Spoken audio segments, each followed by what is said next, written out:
Hello, I'm Stephen Monkey Mason and welcome to episode 3 of Branching Out, and I have a very special guest today. His name is Scott and middle name's Michael and surname is Cavagan. Did I say that right? Well done, man. Aha. Well done. I always call you Cav, so it's just like I've been getting grief recently off Scott for always butchering his surname. It's quite an unusual surname, mind. It is like, I suppose it is like, but you've got it there, man. You've got there in the end. So I got a few questions, but before we met, when, where, and how did you discover that you had some natural talent in singing? Well, I'm not sure. I'm still trying to find it, mate. To be honest. No, I don't know. Like, when I was younger, like, my mum always used to, when my dad was at work and that, my mum would just play like records and like kind of sit us in front of the tape deck and records while she was just tidying up or making tea, and you should just sing along, really, mate. And I loved singing, and I've always loved singing, like, but I don't know, I just always, like, from them days, like, I've always just wanted to play gigs and be like the people I used to listen to. Do you know what I mean? And I never really thought about whether it was good or not. I don't know, it sounds daft, but I don't know, just do it, man. So, was your first band Laconia, or was there a few projects before that? No, I was in a band, like, we kind of tried to form it at school, and then when I actually left school, the year I left school, we kind of formed the band in the 6 weeks holidays, and that band was called Columbia, and Christ, that must have been like, that would have been in 1998, that. I think that band lasted about 2 years, and then most of that band formed Laconia. That was a long time ago, like. Where did Laconia get its name from? Do you know what it is? Like, we had a practice, and we used to practice just down the road from where I live now, actually, and we had the lineup of the band, but we didn't even think about a name, and I'm sure we had a gig booked, and we were trying to think of different names and stuff. And our bass player at the time, Daniel, said, "Oh, look, I think we should call ourselves Laconia." I was watching a program last night about a ship that was in one of the world wars. I can't remember now, mate. And he says, "Oh, I think it was a cool documentary. I think we should call ourselves Laconia." I was like, "Yeah, that's pretty cool." Like, we weren't really bothered. Like, we weren't really bothered at the time. I think, no, let's just keep practicing and think about that later. And so we're just like, yeah, whatever. That'll do for now. And it just stuck for ages. That boat sank. So maybe we should have thought about it a bit more, but never mind. Because there's this town in America called Laconia, and they actually had you in the newspaper, didn't they? No, they did. I was on one of the. No, actually, you know what? I think they. Someone from that paper messaged us via YouTube. I think we did a video. I can't remember what it was for.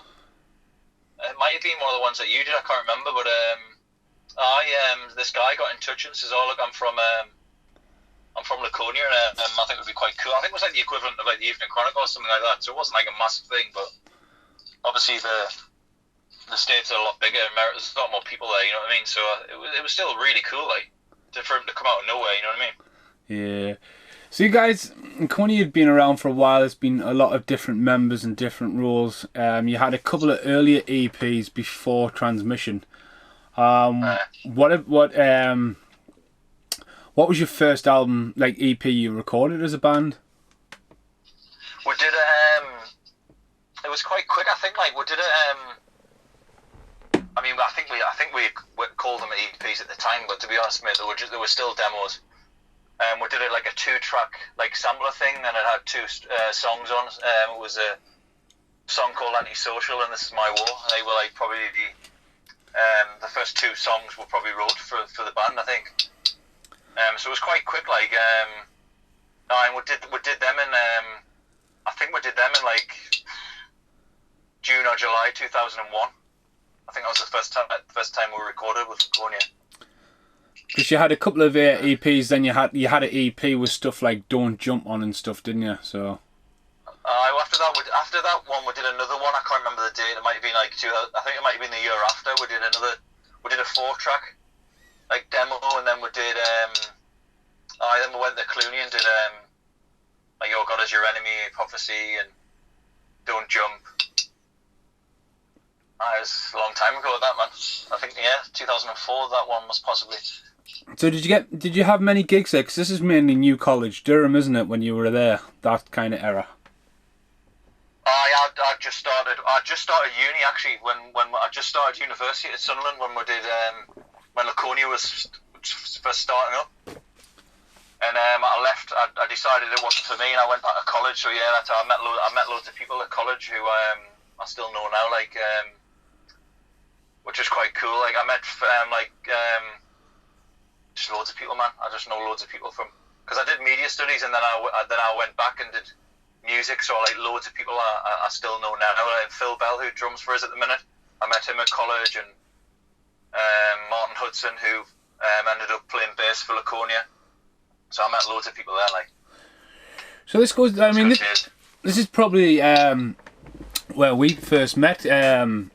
So at the time, I was looking for new music to work with, and my ex-girlfriend, who strangely enough is my next door neighbour now, she went to college with you. And she told me about Laconia, and obviously this is the days of MySpace. And obviously then I think you could only ever put like 3 tracks on. But the first time I met you was at Trillions, and that gig's still on the hard drive. That gig still exists in digital form. And that was sort of like when we met, because we ended up going out with Legends after, I think. That's right, But yeah, we did, man. They were good times then, man. It was a good gig. I actually remember it being a good gig, that actually. It was, yeah. I mean, I think with Trillions, I think that was one of the first gigs I'd ever been to Trillions. And I've loved filming there, but it's a nightmare because of where the stage is, because everyone just walks straight past you. Like, you know, you've got a really good shot, then the next thing you go, oh, someone's just decided to stand in front of us. So that was the first. So around that end, were you just gigging mainly around Trillions and stuff like that, were you?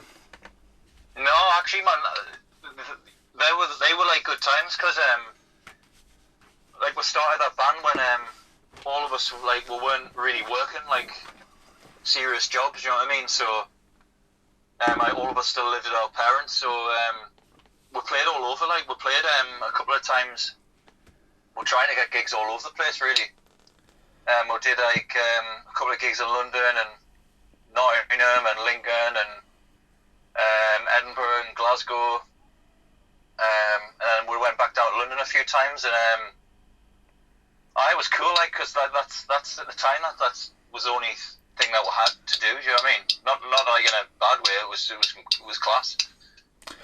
Just it was all of our attention was on it. You know what I mean? It was just mint times, and we really put like, I think like all throughout the whole time we were in Laconia, that was like when we were our most popular, because all of us were meeting different people. Do you know what I mean? Like I'd gone to uni, the other lads were going to college and stuff, and like all those people were coming together, and like who were, do you know what I mean? I think it was just like really good timing. We've got a bit of a click on your side of the connection. It might be your headphones. Might be. Scott, I'll take them out if you want. Scott is sitting in his car, just so he doesn't wake his young one up. What was What was your biggest influence at the time, though, for Laconia, from bands at that era? Well, mine, I've kind of come full circle, because at the time I was like, I just kind of started discovering the Manic Street Preachers around that time. And it's kind of changed. Well, it hasn't. I've always loved the Manics, but like different things have come in and different bands that I've liked. But like I've kind of come full circle. I love that band more than ever. Do you know what I mean?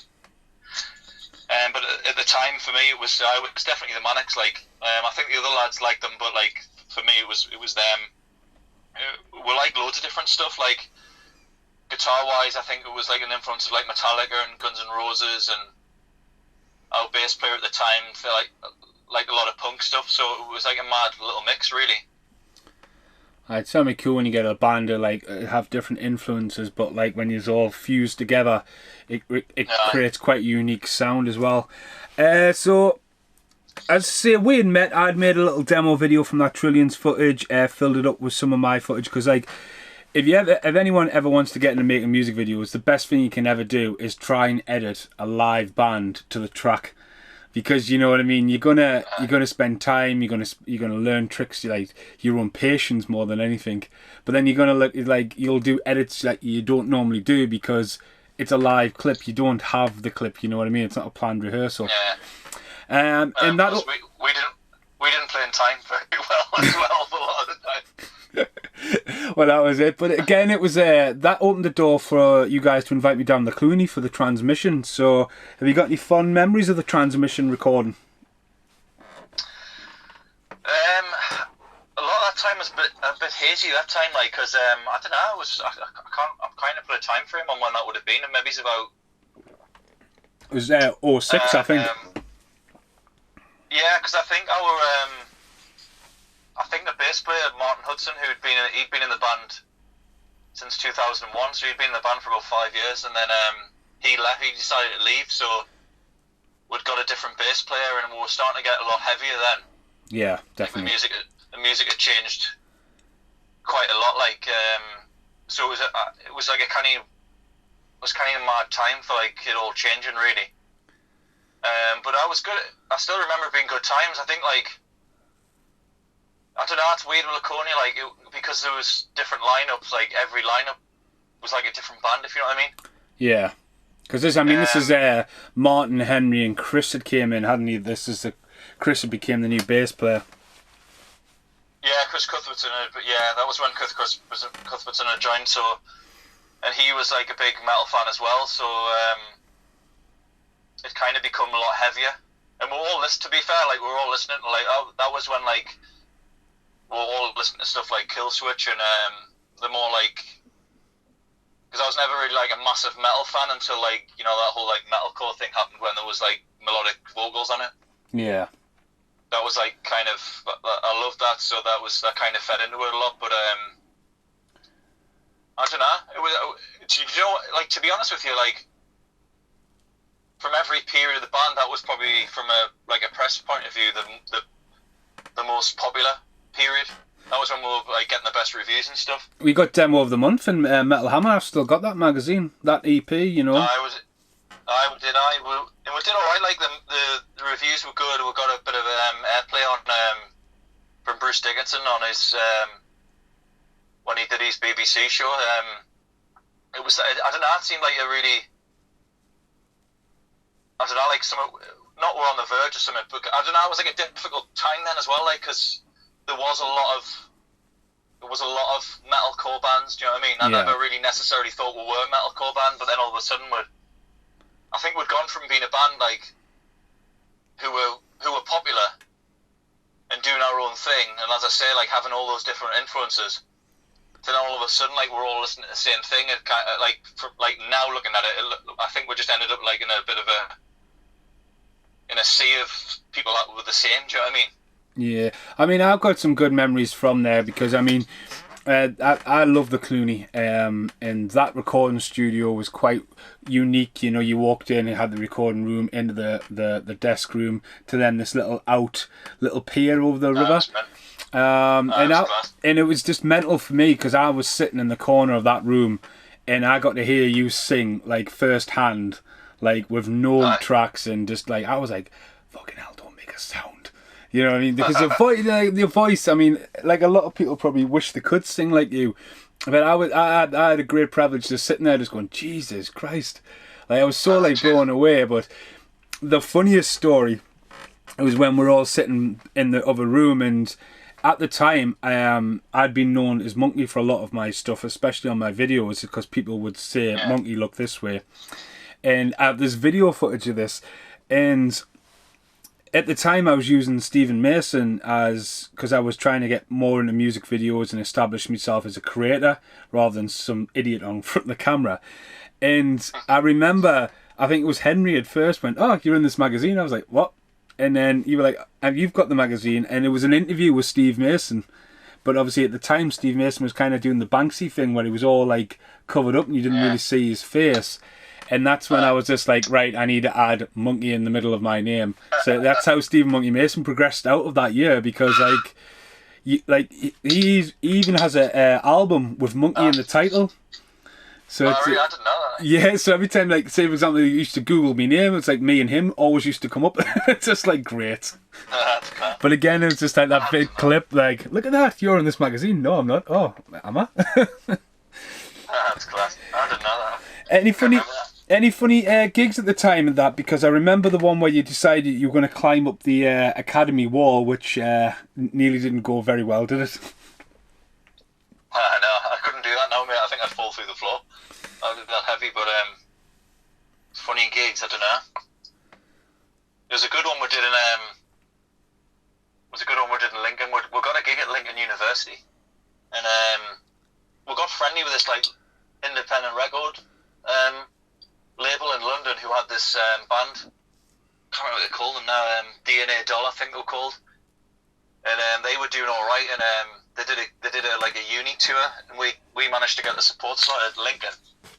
And when we got there, like this lass was like, "Oh fucking hell!" Like we never get any bands here. Like the Rock Society things just started up, and like people have been here for like 3 and 4 years and have never seen any live bands here. So I think it's going to be busy tonight. And we're like, "All right, cool." And me, honestly, like it was fucking heaving, and it was just like honestly, like wild, like for about 2 hours, we literally felt like fucking One Direction or something. You know what I mean? Like the reaction, like, it could have been like, to be fair, I'm not building ourselves up. It could have been anyone. It could have been anyone that played. It was literally like we went on first, and it was the first time that had music there for like years, and no, the reaction was like crazy. Our bass player at the time, Martin, at the end got a bit carried away and smashed his bass in half, and he held it up over the crowd just as like a kind of rock and roll moment. And honestly, like one half of the guitar went one way and the other half went the other way, and he never saw it ever again. Jesus. It was class. It was really fucking mental, like. What was the worst gig of that era? The worst one. I'm trying to think. Like, we're quite lucky with gigs. Like, we're always quite good. I don't know. Like looking back, some of the stuff we did was daft. Like, I remember. I think it might. My memory's terrible, but it might have been the first London gig we did. And we played at a place called the Metro Club. I've got no idea if it's there anymore. And we literally got there off the train, loaded our gear down, had a sound check, went on first or second, took all our gear off, and literally got back on the train. And I think we all paid like fucking like daft money to get there, and didn't talk to anyone there while we were there. And just daft, you know what I mean? Because, I mean, MySpace was a big thing then, though. There's a lot of bands getting, like, opportunities, but, like, as a venue, oh, yeah, do you want to come play? And it's just like, right, hang on, you're in London, in the North East. Because, I mean... I think if we stayed, I think, like, it was just bad planning, really, man. Just, like, I don't know. You wouldn't do something like that now, you know what I mean? You would talk to people and kind of interact. But MySpace was meant for Laconia, definitely, like, because I think that was the first time like you instantly had communication with people. Yeah. Do you know what I mean? Like before, it was always like we always had like website and stuff, but it was always like you'd have a message board. You'd have like a forum where people could leave a message. But with MySpace, like I think it was like you would have like a top 6 friends or something like that. Yeah. Yeah, so if you manage to get in someone's top like 6 friends, you would get at least like 20 or 30 or 40 people add you. You know what I mean? It was quite funny that like. Well, you had because we always used to talk on MMS Messenger as well. MSN was cool, yeah. But like you're right about Facebook. Like it was like MySpace, because like the top friends, all that band likes that band, and like how you discovered new music. Yeah. And obviously you had to play it, like, I think that's different now as well, like, because on Facebook, obviously, I've got a music profile, but when you went on MySpace, like, your song would play instantly. Yeah, it's almost like a theme. Which is cool. But then other people could actually have it on their page and stuff as well, couldn't they? It was meant, so, like, I don't know, like, if like, say we released a new song, you'd be like, can everyone put this on the profile, and then so loads of people would hear it. It was quite cool, like when you think about it. I think it was only like I remember 3 when, songs. It was. I can't remember now, but I remember when like MySpace was dying off and Facebook came, and I went on Facebook. I was like, what the fuck is this? It's real people. Like on Facebook, Yeah. you could be whoever you wanted. Do you know what I mean? Yeah. I was like, what is this? No, it was good. It was a good time that way. So at that time as well, we'll talk a bit about the tournament actually. So we took the footage we filmed from Transmission, and "Awake" was the go-to song for that. So the "Awake" video was mixed with a trailer for the tournament, which was a demo trailer which starred Danny John Jules from Red Dwarf. Sebastian Foucan was in there, Rachel Grant. Scott Mann had made this little short show reel, and I don't know how I ended up doing it, but I ended up fusing the 2 videos together. Long story short, I ended up in Bulgaria. Well, there was some bumpy times in it, but Laconia did end up being on the film soundtrack, which it was pretty cool. Like, yeah, I think I would have loved it for it being a bit better.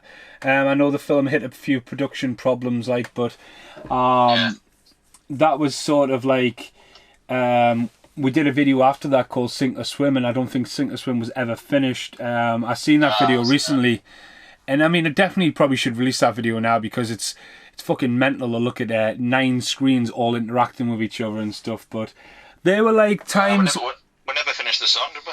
No. Never finished the song. I mean, the song kind of works with the video, because the video has machine gun fire, people cheering and stuff.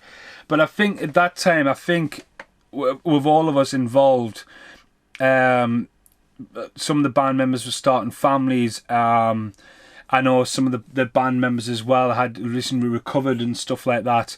And I think it was a time of their life where you were saying there, MySpace was phasing out, you know, people were like getting full-time jobs, and it's at that point that you sort of took on another project with Jeff, didn't you?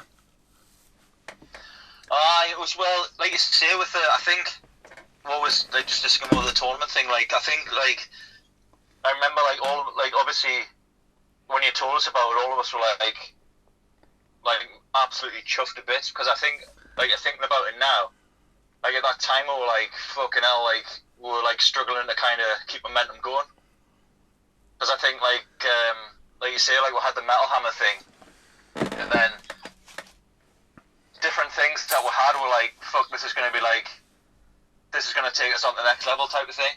Yeah.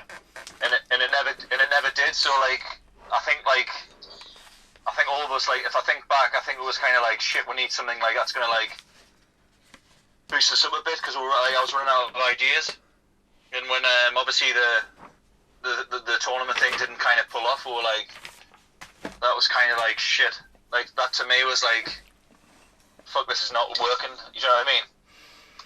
Yeah. I think, like, to set the scene, like, for the problem was, like, with Laconia was when we formed it, like, I've got no, like, I don't feel embarrassed to say this, like, but we all wanted to be in a band. I was like, we want to make it. You know what I mean? We want to make albums. We want music to be our job type thing. So I think like, at the time I was kind of like managing the whole thing, if you know what I mean, like, from outside the scene. So I was running out of ideas. And as I say, like, we're kind of like in a scenario where, like, we're in that, like, metal circle. Yeah. And it was all like, you know, everything was like massively the same. So you needed something that was going to like pull you out of it. You know what I mean? So I think at the time, like, when the tournament thing didn't come off, it was like, oh fuck, you know what I mean? If I think about it now, I don't know if I thought that at the time, but so it was just like dwindling down. Like, and as I say, I mean, we weren't all starting families, but we were all definitely like working. Do you know what I mean? And, like, a lot of people were starting to move out of home and stuff, and we had to work, so it wasn't like no one was able to do the band like as much as we did before. Yeah. So I think for me, I don't know, but I can't speak to the rest, but like, for me, I was like, fuck, this thing that I've always wanted to do is like, I mean, it sounds far-fetched now, everything's great now, but like, at the time I was thinking, fuck, this is kind of like getting away from what I wanted to do, you know what I mean? It's kind of fading away a little bit. I mean, with a tournament, I was just going to say really quickly with the tournament there, it was like, I came back from that, so it was filmed in July 2007, because I'm looking at one of my production sheets there. I bought it on DVD. I mean, I went to the premiere, which would have been late 2009, around by Christmas. I bought it on DVD in Los Angeles in February in 2010, and it didn't come out on DVD until October 2010, so it was in limbo for 3 years before it got a UK release, you know what I mean? And it's great. It's great to see Laconia and briefly hear them in the film. I personally would have had them. That's mint. It's class because, like I said, I almost like the fact that anyone kind of, it's loud enough to hear, like you can hear it. Yeah. You know what I mean? It's kind of like I said, it's quite like a really quirky, cool thing. Yeah. Back on now. I just wish more. I mean, it's just mental to think that I've still got all the making of sitting around in this house and stuff, and the DVD's just got a play button. But again, with the tournament, you actually went off. Were you recruited in the drill? I kind of set the scene a little bit on that as well because it wasn't kind of as straightforward as that. Because the thing was, I never really spoke about drill much before, but the difficult thing with drill was they were in like a kind of similar, like a really weird position. Like they all wanted to do stuff, and Jeff and Andy were in Newcastle, and the rest of the other three members of the band were in Germany. Yeah, right. And, I remember that now. Yeah. And the other three guys in Germany were all in like touring projects. So I think like drill were finding it really hard to. I mean, to be honest, mate, like they were doing fucking really well. Do you know what I mean? Like obviously they had a lot of connections through Jeff, because Jeff was had been in a band called Venom, and they done really good. I think they did a. I remember because I'm still good mates with Andy, obviously, because Andy is in the band now. But Andy I knew Andy was in drill, and he was like flying out to Switzerland, and he'd done a big festival there, and they were recording their album in Germany, and so I think they had like it was a difficult decision for them to have how to move forward with. Do you know what I mean? Like the main guy who was like kind of running everything was in Newcastle, but the rest of the guys were like touring in Germany and stuff, so it was really hard for them to get together. So I think like my name had come up for them as a possible, like, you know, if they were going to go down a certain route. Yeah. I'd left Laconia by then, but like kind of decided to sack it off.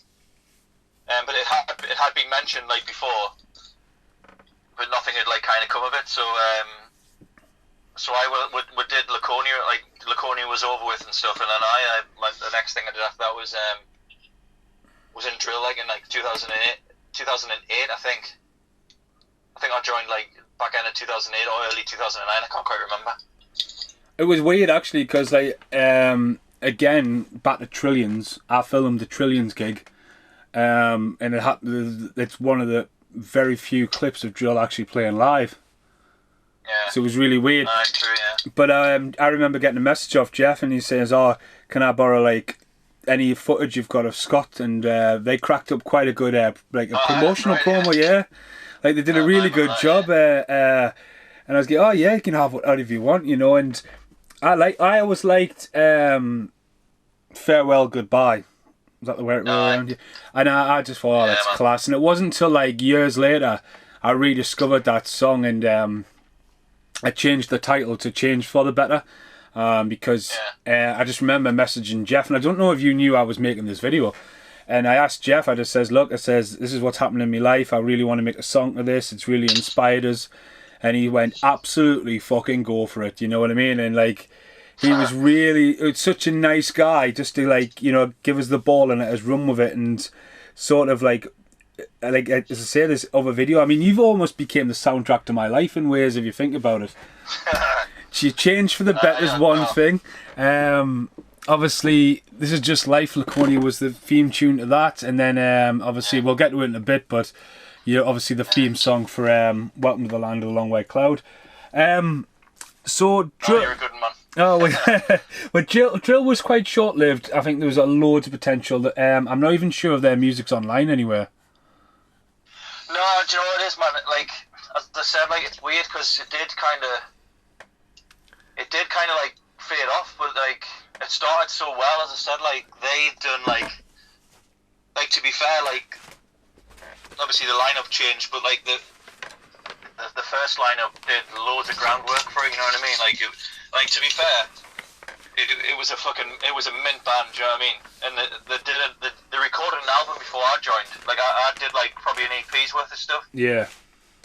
And the intention was for me to go to Germany at some point and record my vocals for it, but that never came off. But the album's still there, like, and it's honestly, man, it's fucking brilliant. Like,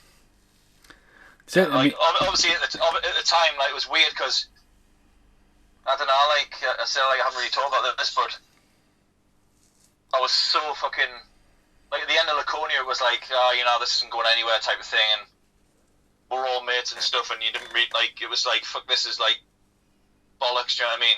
We need to like just fucking sack it off. I mean, that's saying that there, so like just before you go into what you're saying, you guys did a song there. Is it "Try to Break Me" or something like that? And that was the heaviest fucking song Laconia ever did. It was like that was weird as well, like because as well, like if I'm honest, like I'd got like sick of the heavy stuff. Do you know what I mean? Yeah. We'll come to that in a bit, but that's why like later on when we reformed, it was totally different. But like, what was weird was like I was sick of doing metal, but then when I joined drill, so it was like a total contradiction. Do you know what I mean? But like, there was so much potential in drill that I thought, like, obviously for someone who I wanted to kind of, you know, make it type of thing, like drill was like a fucking ridiculous opportunity, like to work with Jeff and the other lads, and as I say, like there was an album there that I was gonna record. You know what I mean? So it was an incredible situation. Which like when that ended, like I was, if I'm honest, man, I was fucking gutted. You know what I mean? Just because I thought like we put a lot of time into it, and it was more circumstances why it ended. Really, it was more down like a kind of personal situation. Yeah. Within the band, not like we didn't fall out or anything. It was like outside of the band, but and then Jeff went and did a different band. So like it's all good now. Do you know what I mean? But at the time, I was like, oh fuck, you know what I mean? This could have been mint. And I think that's the thing. Like I think like we'll come to this as well. Like I think that's why when I did my album, like I was so chuffed with it, because if I look back at like on Laconia and especially drill, like that was I can't look back on an album. Do you know what I mean? Yeah. I was like, I wish I had like I've been in Laconia, I've been in drill, and I've done my solo thing, and like I've got an album to show for each of that period. You know what I mean? It would have been class, but that's it. I mean, Laconia really only exists physically as a EP, yeah. Which, so we'll get to that now. So drill's over and done with. At this point, the tournament's out and stuff like that, and Laconia sort of reformed. Chris, you replace Chris with Chris, so Chris Davies joins the band. You also and Ollie joined the band. Yeah, and Ollie joined the band, and Ollie is one of the biggest additions to the band ever, because Ollie is an amazing lad. He was very humble younger when he was in Susie One and Vegas Baby. Craved. He was wanting to perfect it, and he's an amazing filmmaker. I look at his stuff now and go, wow. And that's like real showing, like when someone puts a head down, stuff like that, and really drills into it. I'm so like proud of him for how much he's changed. He's done classy. He's done ridiculous well, man. He's done brilliant for himself, and like it couldn't happen to a nicer person. But he also joins the band, so Laconia comes with. They come back. Pretty much every song is reimagined, I would say. I think Waiting was maybe one of the only new ones. And you come packing with music videos, and it's a 5-track EP, which ends up in HMV, again at the time really hard, but it was an absolute brilliant return. Cheers, man. But you didn't go for a full album, so what was the story behind that? Inflections in Denial was a great title for it as well, by the way. Cheers. Well, that was one of the lyrics. I mean, I feel like for that time it was like it was strange because I mean, going back to what you said before, like drill never actually ended. It was never like said that it ended. You know what I mean? Yeah. So technically, it hasn't ended. But I like as that was doing less and less. Like You're clicky again. no, sorry man, I'm touching my headphones. Is that better? Yeah. I basically like at the time I worked with Ollie. I worked, so I was friends with Ollie anyway, but then we worked together, so I was seeing him all the time, and I met him through like being in Laconia. Well, I met him because he saw a couple of gigs and stuff, and so he was like, you should, it's a shame for you not to do anything. You should try and do something. And I was kind of like, you know what? It was one of them things, like, because it was weird, like with being in Laconia, like I kind of took on the role of doing everything outside the band. Yeah. And to be honest, like, I got like, it can be like stressful. Do you know what I mean? Oh yeah. And then like for a time, like all I wanted to do was to just sing. So when I was in drill, like that's all I was doing. And then because that's all I was doing, I kind of missed having a little bit more control. Do you know what I mean? So it was a bit weird. So I like at this point in time, I was kind of missing having something like, like doing obviously the band, and then also having like the kind of bit outside of that. I missed it after hating it. You know what I mean? Yeah. So I'd said to Ollie, I was like, look, what do you reckon about if we did Laconia again, and like you drum for it? You know what I mean? We'll get like the other lads back, and we'll see like maybe like auditions or whatever, and he was like fucking over the moon. Do you know what I mean? Because he like I said, it kind of brought us together quite a lot, me and Ollie. So we did it, but it was like I remember like specifically saying like when we got it back together, like we'll do it, but I want it to be like it was when we started, rather than I want heavier moments, but I don't like. I think pretty much all the screamings and all that stuff was like taken out. You know what I mean? It was no more like. I wanted to go back to like more stuff that I listened to, being like really melodic and stuff. And yeah, because like I mean, Waiting's a really good song. I mean, every time I hear Waiting, it's almost like an anthem for like you wanting some kind of final decision or something. It's very inspiring, especially the way it starts. But like bringing stuff back like Don't Jump, but you actually changed the entire song words wise. And then Arcadia as well, which is a powerful song. But then, what was the song that didn't make the album? What ended up being in Killing the Boredom? In Too Deep. Oh, Far Too Deep. Yeah, that was different. That was on a little demo we did first. I absolutely adore that song. Like so. I forgot about that one. It is. So that was the kind of. Again, I think like at the time we didn't really think about an album. We're just like, what's going to be like the quickest thing we can do type of thing to kind of launch it. You know what I mean? I think if let's make an album, we were like too keen to like just go and play again. Because like I said, like we've gone from playing quite regularly in Laconia to in drill. We played less frequently, but kind of to more people. Do you know what I mean? I mean, yeah. I mean, you didn't have many gigs as well, did you? At this point. Nah, I think I played about 4 gigs with drill. I think, and I think the first gig I played at drill with drill. I met the guys. There was two guys still from Germany in the lineup at that point. And they flew over the day before the gig, and I met them. We practiced, and then we did the gig the next day. That was the first time I met them, and then we did the gig the next day. That was pretty mad.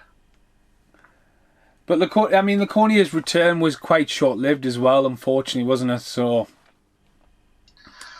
I think I'm trying to think of the time frame. Really, I think we like did it in 2010. If I had to guess, I'd say that EP came out in 2011. I can't quite remember. And then I think like 2012 it was pretty much done. Like, but again, like we didn't really.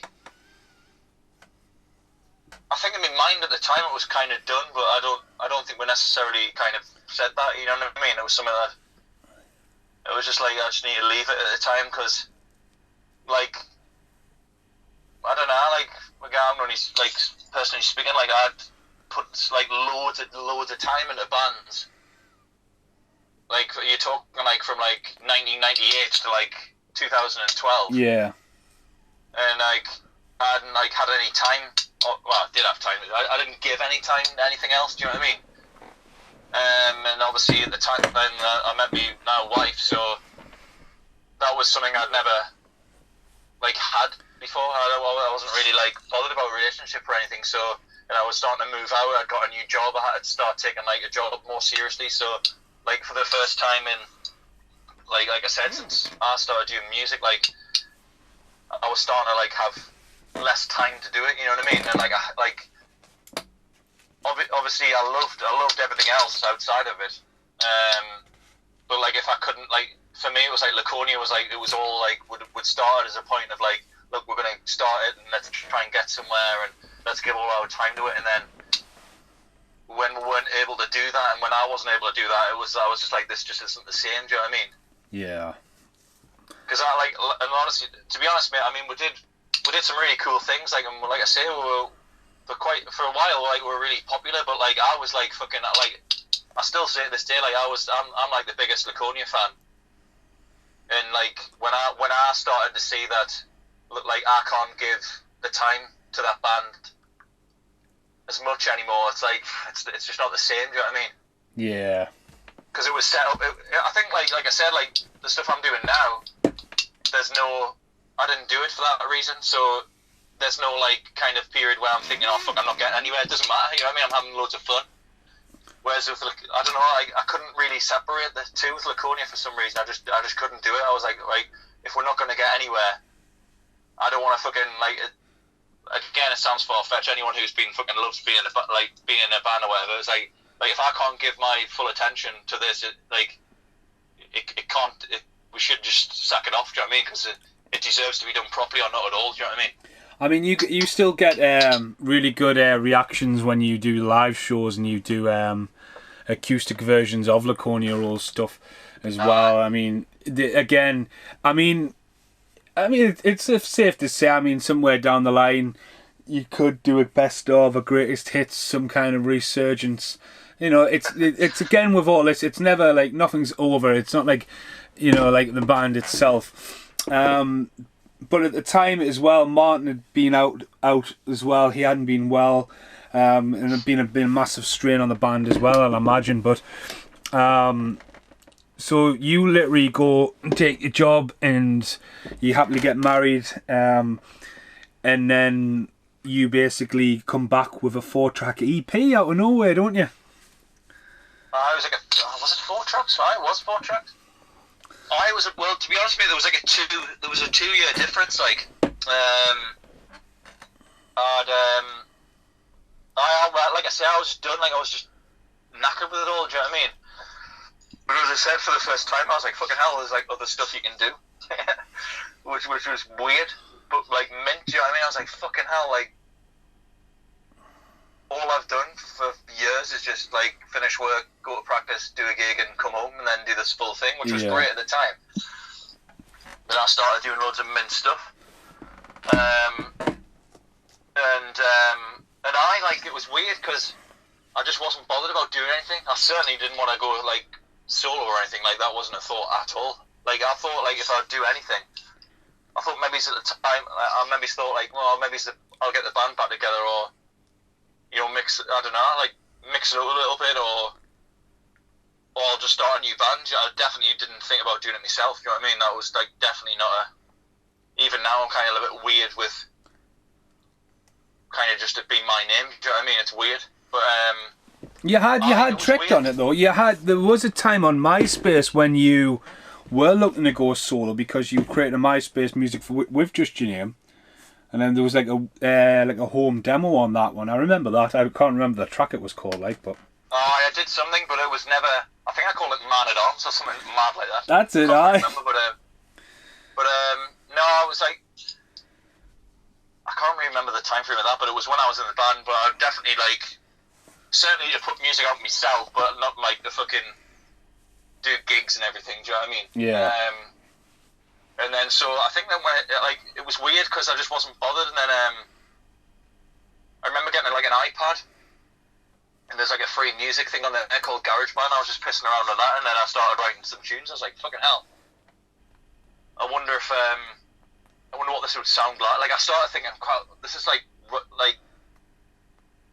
it wasn't like a band scenario where like we're all kind of chipping in. It was like this was just me. So I was like, actually, this is like I quite like this. Do you know what I mean? Yeah. I wonder what this would sound like. And then I was doing more stuff. I was showing it my mates and stuff, and they were like, oh man, you ever thought about like you should play these songs? You know what I mean?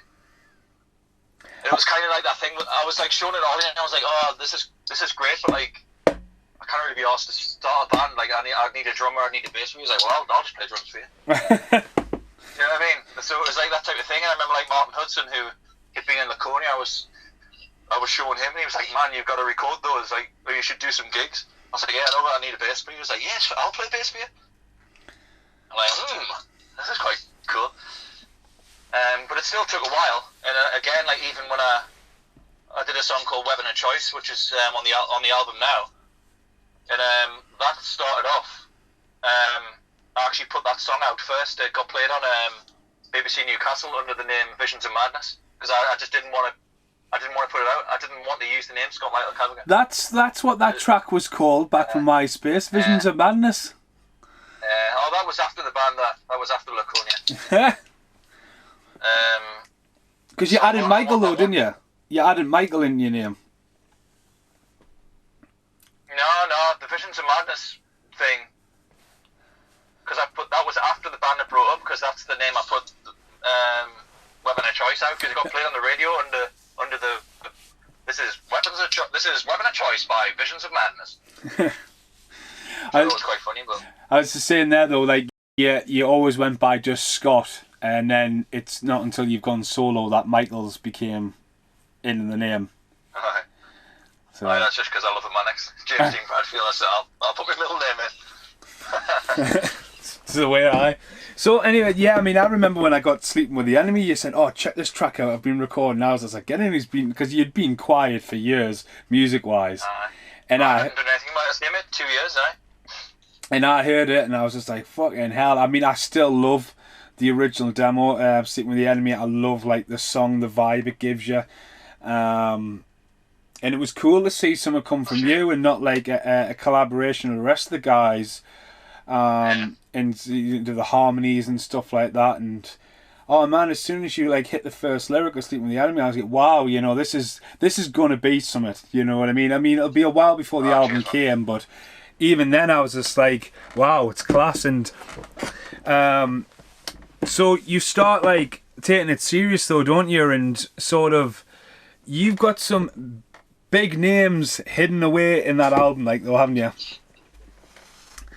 So well, there's some musicians on it, like. So I mean, so all 4 songs really get remade into the album. Is a drill song reimagined as well, though, isn't it? No, I played a drill song live. Right. That's sorry. When I'm getting confused because Jeff is on the album.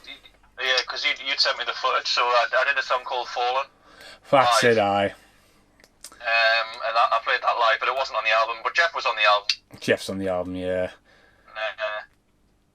That was cool.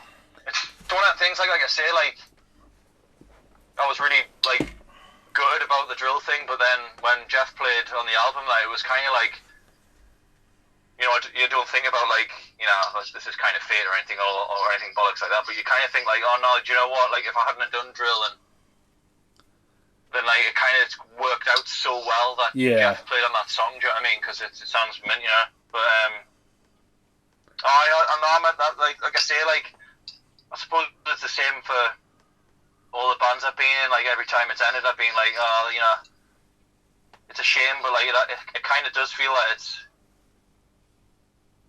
like when I was starting to play the gigs, I was like, you know what, this is fucking so easy because I'm not in a band. Like to be fair to the other lads, like everyone who's played for us has been like fucking mint. You know, I've been really lucky to have so many mint people like give up the time to do it, but like they've known the crack as well. Like no one's in the band, if you know what I mean. Yeah. It's a little bit more like, to be honest, a bit more like a band now. But even then, it's like you know, they know, like, you know, if they couldn't do a gig, then, you know, I'd work something around it. Do you know what I mean? Yeah. I mean, that's it. I mean, every time I've filmed you, they're like, maybe it's the last 2 years, the lineup's been totally different. Every time. But that's been cool, do you know what I mean? Yeah.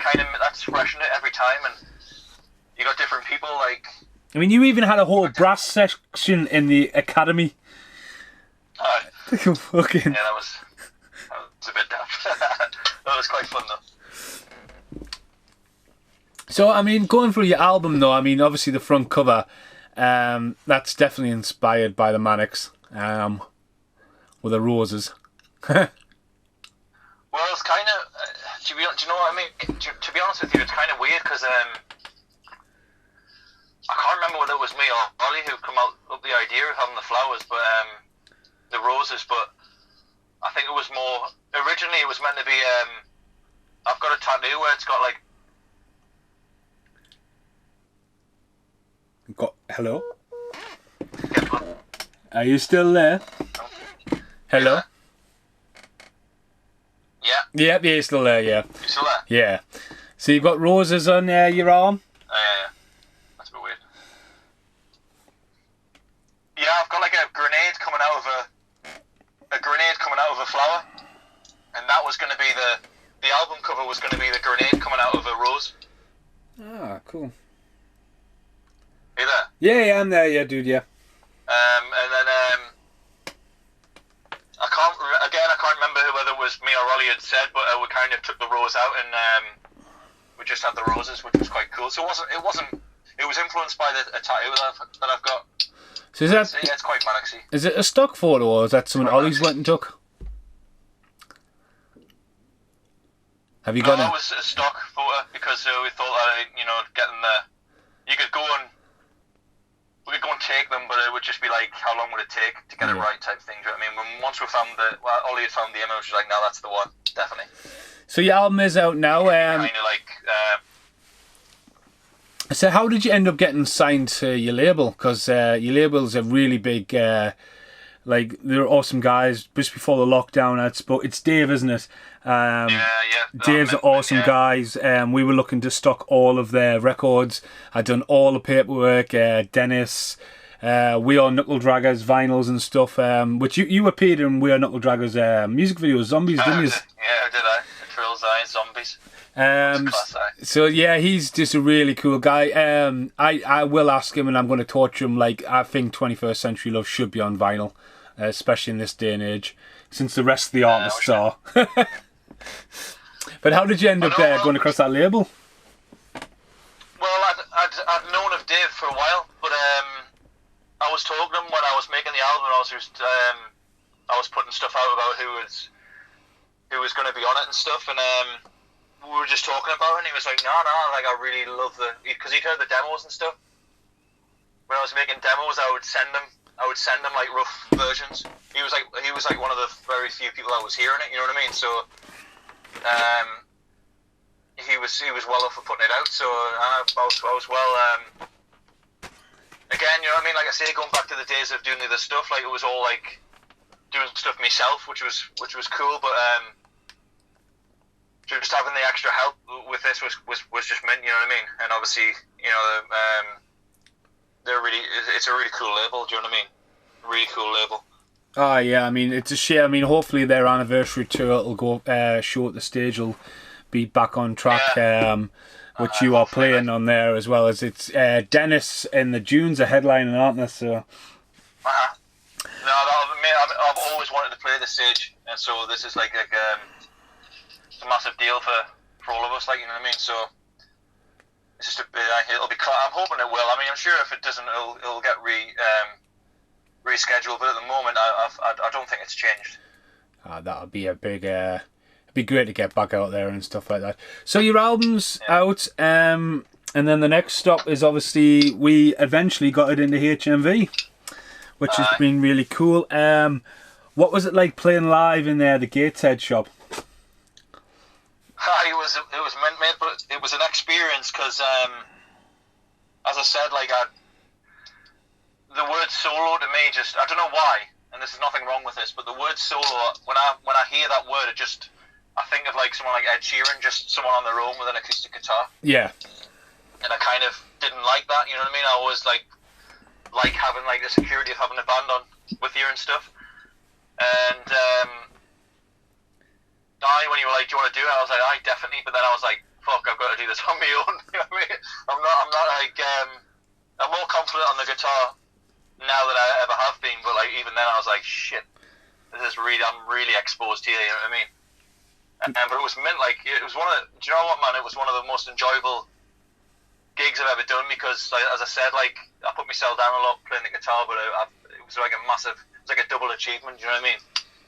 So I always want, like, you always want to play like in a music shop, especially like HMV, and then doing it on my own. And was like, you know what, that was mint. That was really cool. The first time your young one seen you play live as well, isn't it? It was my son. He's only 2 now. It's the first time he ever seen us play. So, well, that was like a three-way achievement, really. So him being there as well that was mint, man. Thank you for that. Like it was a mint day.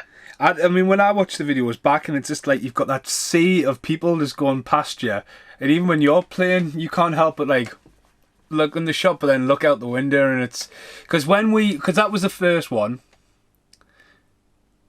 He's still there. I was. Yeah.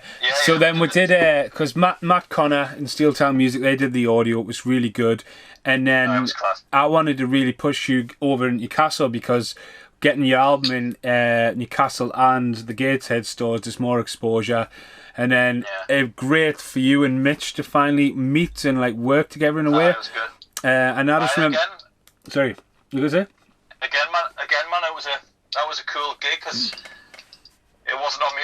Didn't feel like it was on my own. It was like there was like a lineup with Mitch being there, and but I know more of the lads who work in that shop as well. So it was Troy there from the Laconia video. In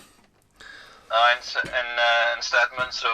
Yeah, they're a great bunch. But again, they were originally wanting us to play upstairs in the metal section, and like I was like, no, can we not play in the window? And like I remember Matt, just because I'd worked with Matt over Christmas, and he was back at that Newcastle store, and I was like, no, can we not just take this out and play in the fucking? Of course, where they were like, are you sure it's on a? I was like, no, because Newcastle store had like barriers and all sorts of stuff, and I was like, give me this stuff, and they're like, it's causing carnage. It was class. It was like I say, man. It was not to get like sentimental or but you when you're little, you're like, oh, you see bands playing, and like, I worked in Virgin Megastore, and we used to have bands in all the time. I was like, oh, I'd love to play in a record shop. Yeah. So it's that, and you know what, man? Like that was one of the only things I'd said. Like I thought myself when I can kind of do this solo thing, and it feels like a band. I've got no expectancy. Like I didn't expect to get like the thing with Sabian or anything like that, or any of the gigs I've had or anything. I just had the thing of let's just do some stuff that I've always wanted to do. Yeah. So like little ticky, like it's just like a little ticky box thing. Do you know what I mean? There's no I'm not like sitting here thinking, oh, I'm gonna sign a £1 million record deal, and absolutely not, mate. You know what I mean? I'm happy as Larry the way it is, and if I can tick some boxes of stuff that I've always wanted to do, then that's great, and I've definitely done that. Like, you know what I mean? I've definitely ticked off loads of boxes since I've done it. So as long as I'm doing that, then it's mint. You know what I mean? As you, I mean, at the end of the day, you dropped a full album, which I'm guessing it was a massive achievement for you to finally do an album after all these years. Yeah. But like the album's got 10 absolutely fantastic tracks on it. I don't think there's a stinker in it anywhere, and since hearing the album, and I mean, there's been a lot of like rediscovery, and also like knowing where you're coming from. I couldn't get "Shine a Light" out my head when I was traveling to New Zealand, because you're like one of the lyrics is like 1,000 miles high, reflecting a life and all that. I mean, the lyrics are just very, very like mesmerizing in a way. You know, they're very catchy. 21st Century Loves went on to be quite almost like a theme song to my New Zealand trip, and The Future becoming the new Lonely Tree tune, you know, and it just seemed, everything just seemed to like click. Do you know what I mean? And like I think that's what you're coming from there. It's just like me personally as well, I'm just happy just doing what I do, loving going to work, making videos, and you know, just smiling, you know what I mean? And it's just when it gets too stressful and it's not fun anymore, that's when you're like, oh, Like you No, long that's for the a thing. change. Do you know what it is, mate? Like I said, it's I mean it's more fun than I've ever had doing music, but because I think I've took all the kind of negative side out of it. You know what I mean? There's no expectancy out of it. Yeah. So the kind of business side out of it, and it just doesn't matter to us. Do you know what I mean? And I think that was the thing. Like again, like from like a personal point of view, like all I wanted to do, like I said, like when I was younger, was I just want to be in a band and go on tour and blah blah blah and blah blah blah. And like, yeah, I was happy, you know. I mean, there was always someone else. Do you know what I mean? Oh, I've got to do this, got to do that. And now, like, I didn't have like an outside of that. You know what I mean? I didn't have outside of music. Yeah. So now I have that. It's like, it's like I've got, you know what I mean? It's weird to explain. I kind of feel like I've got everything I want. Do you know what I mean? Oh, yeah, and I still make music, and it's cool. Especially for like the album, like fucking hell. Like when you say. Like, one of the things I've been chuffed about is when people have said, like, no, the album's, like, cool and it flows well, and, like, because the way it was made, it kind of shouldn't have worked, you know what I mean? Like, yeah. That was the thing I was worried about the most, because a lot of the songs, like, See With the Enemy, Weapon of Choice, they were done at a certain point, and then it kind of, like, fell down the wayside a bit. Like, me and my wife were trying to, like, have a kid, trying to conceive, and I had, like, fucking nothing but bother with that. And so that kind of the kind of themes of the songs had totally changed. You know what I mean? So that's when like a lot of the lyrics are a lot more personal. Yeah. Than they ever had been. So I think maybe it's that people identify them more that way. I don't know, but it shouldn't have worked, but it definitely does. You know, that's the best thing about it. I think it all like kind of. Just work together. Well, I definitely think it should be on vinyl, so I'll be harassing Dave when everything's back to there and I'm doing my ordering for the stock. I'll be like, I want it on vinyl, because vinyl's big business again. We did talk about it, like, but I think I can't remember why not now. I think it might have just been me saying. I think it was at the time I was like, I still don't know kind of the plan of like how often I was going to play and. Like limited runs of vinyls and stuff, and I think the Kickstarter which was to raise it was kind of a pre-order system. So if you kind of pledged £10, it kind of you pre-ordered the album, so to speak. And I kind of underestimated that by a lot, so I was I was out of pocket by the time it finished.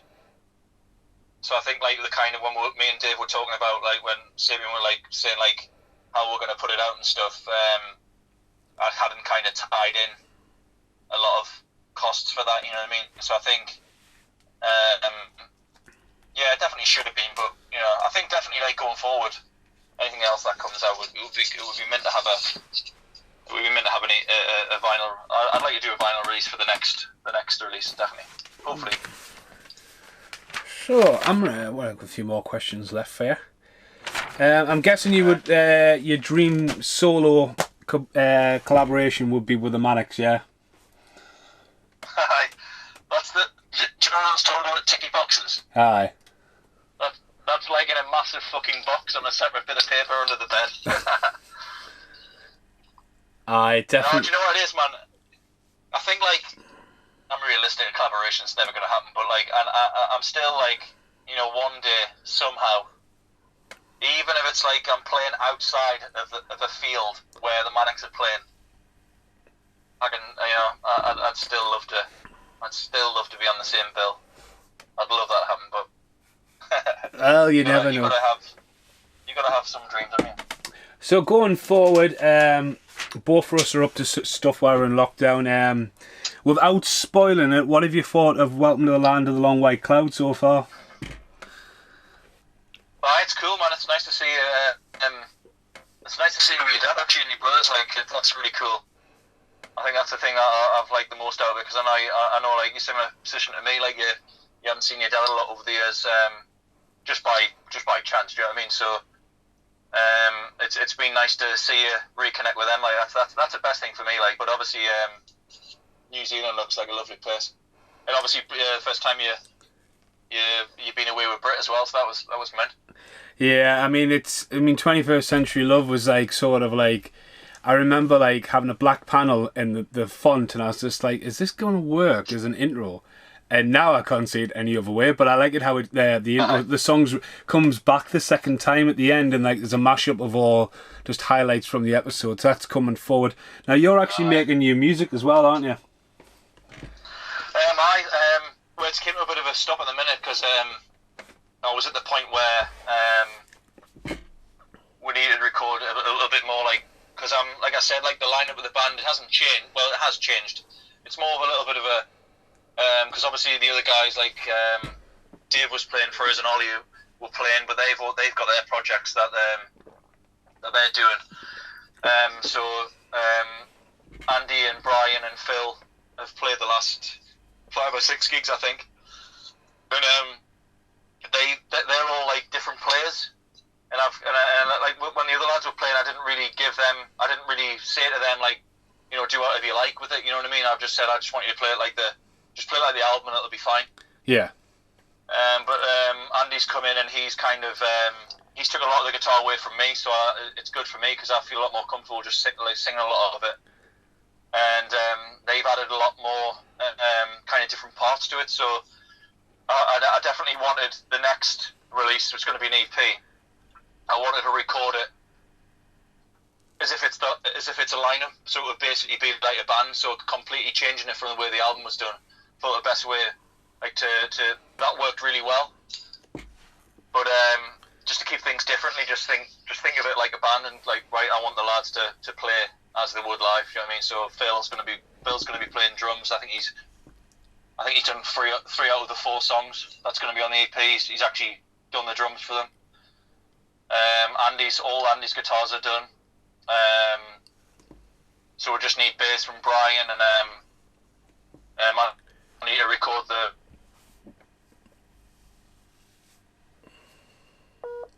Oh, he's disconnecting again. Michael Walters again. Record a bit exactly. Oh, sorry, man. Maybe the signal. It's all right. Yeah, we're back there. Are you there? Yeah, we're there. We're here.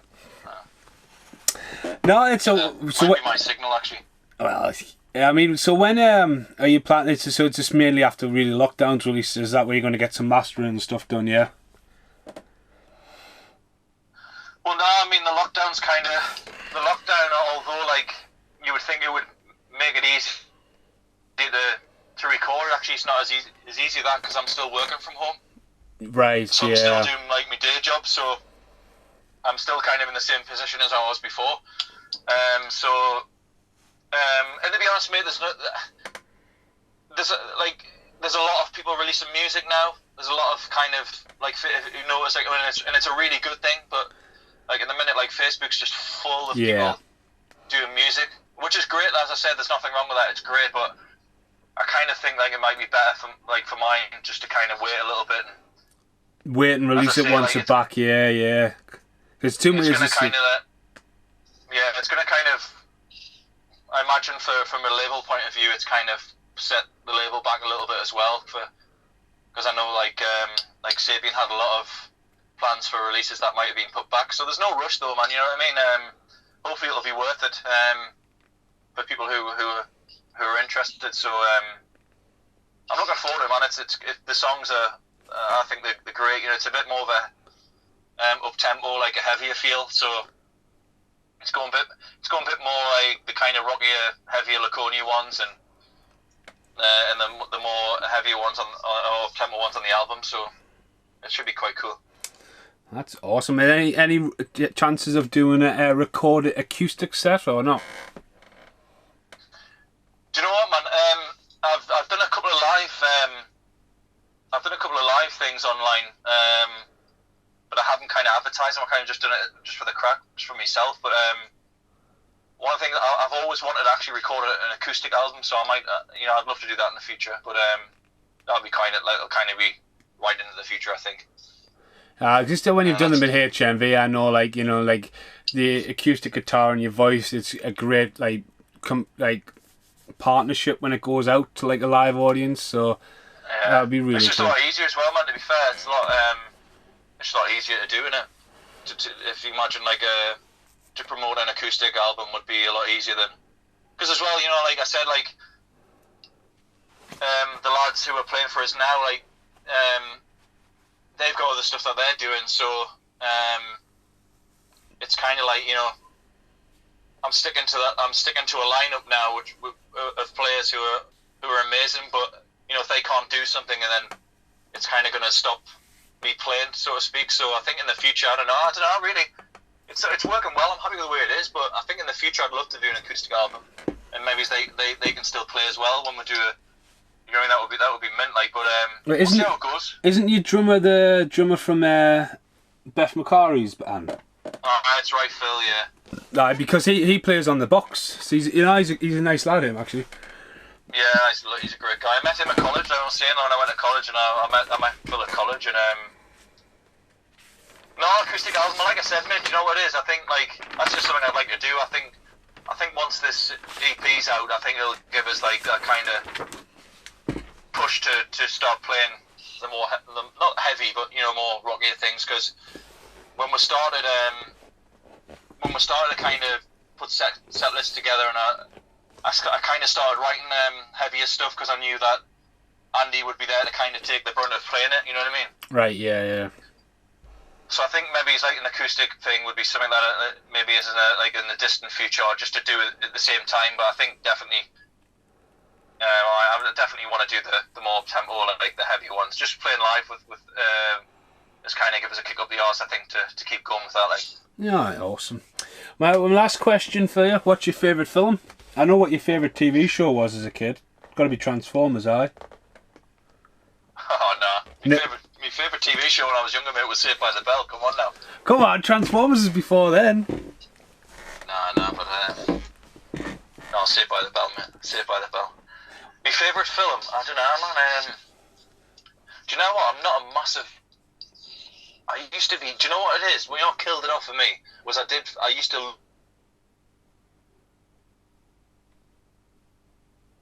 University. I went to university for a year. Are you there? Yeah. Are you there? Yeah, I'm here. I did film studies at uni for a year. I did film studies for a year at uni, and it kind of killed off watching films for me for a long time because I was looking at them. I was looking at every fucking detail on them. But the best film I've seen for a while was Joker. That's the best film I've seen for a while, man. That like had a massive effect on us. That's the best film for a long time. That's I've been like fucking hell. Me and Britt actually watched that on the plane the way in New Zealand, and it was like. She was like, "Oh my god!" And I was like, "Well, like I think I had fell asleep." And like, it's hard not to look at someone else's screen when you're sitting on an airplane and you're so tight. Oh my god! But I went to see it with Ollie, and we were just like, "Fuck!" I came out with the pictures, and I was like, I'm shattered after watching that. But yeah. Well, I'm all questioned out, really. I think unless you got anything else to add, I mean. No, it's all good for me, man. It's been awesome, been absolutely awesome. I appreciate that. So available, 21st Century Love is available online. You can buy it in HMV when we're back open. Can you buy it from the record label's website? It's on Sapien Records, and you can pick it up from there. The link's all there. I don't think. Oh no, saying that, this is the last question. So, what's your favourite Laconia song? Favourite Laconia song? Oh man, that's a hard one because like I say, I was a massive fan of that band. Like so, I think Prophecy's my favourite, man. I think that's my favourite song that we did. Isn't that a really old one? It's really old. It's really old. Like Lost at Sea old. Oh Christ! Now have you heard that one? Yes, I have. First band that. See? First band that. I see. Prophecy was like 2003 or 4, I think. I don't think I've got that one in the archive. Like. That's a nice. It's really melodic. Like I played it at the album launch. Yes, I actually remember it. You going, I got the Laconia fans, and I think I was trying to pinpoint. Yeah, it's definitely a really old one. That was the first time I played that in obviously years. Like so. Because that's my favourite one. another old one I absolutely love your vocals on it is Silence. Oh, Silence. Yeah, that was a nice song. But did Martin, the bass player, write that one? Did he? He wrote the lyrics to. He wrote the lyrics to it. I wrote the lyrics to that one. That's a beautiful song. It is a nice song, man. Do you know what? Like, I think, like I said to you before, like we did some like really heavy stuff in Laconia. That was cool. But I think like the songs, like when I think about those songs, I think we should have maybe kept on that thing. But that was just what we were listening to. You know what I mean? Yeah. That was just what we were listening to at the time. But what's your favourite drill song? Favourite drill song was is My Demise, I think. Oh, alright, huh? Because it was My Demise, Fallen, and Farewell Goodbye, and that was the three. Then there was another one we did called Mainframe that kind of had a hand in. But well, you that's my favourite one. didn't you guest on it? Is it Tony Mayhem's song as well? I don't think so.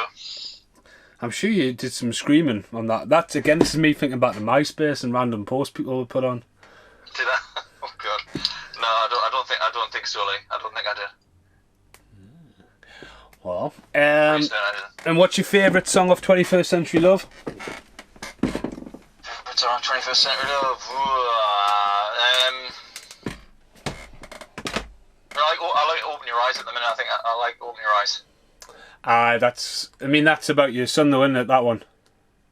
It's kind of like it's like a journey to get my son, basically. Yeah. I like that. I like the tune of it. I like the one as well with the saxophone at the start as well. Is that the one with Ryder on? Ryder. Yeah, Ryder and the saxophone, but that's my favourite, man. Well, it's been awesome to have you on the show. Looking out for the new stuff, and I'll say goodbye. Thanks for listening on the podcast, and Scott's going to say goodbye. Yeah, thanks very much, man. I appreciate it, and cheers for all your support. Oh, thank you very much. Appreciate it.